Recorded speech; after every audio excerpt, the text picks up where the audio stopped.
Hi hello அன்பு நண்பர்களே, அனைவருக்கும் இனிய வணக்கம்.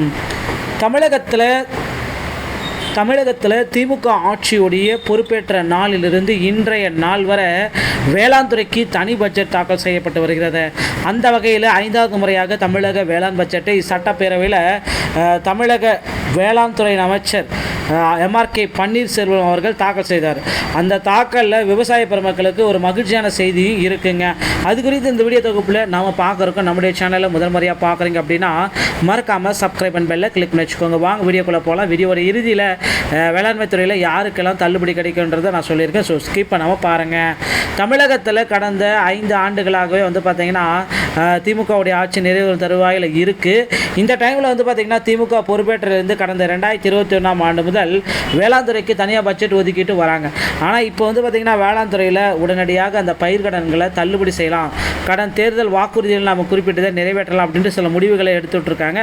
ஸோ இது அந்த அறிவிப்பு எப்போ வரும் அப்படின்றது தாங்க தெரியப்படுறதில்ல.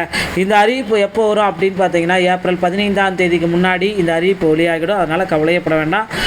தமிழகத்தில் பார்த்திங்கன்னா வேளாண் துறைக்கு புதிய பட்ஜெட்டை ஒதுக்கியாச்சு.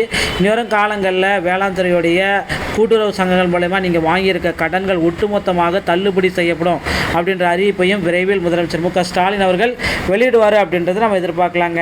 தகவல் உங்களுக்கு பிடித்திருக்கும் பட்சத்தில் நம்முடைய சேனலோடு இணைந்திருங்கள். மீண்டும் ஒரு நல்ல தகவலோடு நான் உங்களை சந்திக்கிறேன். நன்றி, வணக்கம்.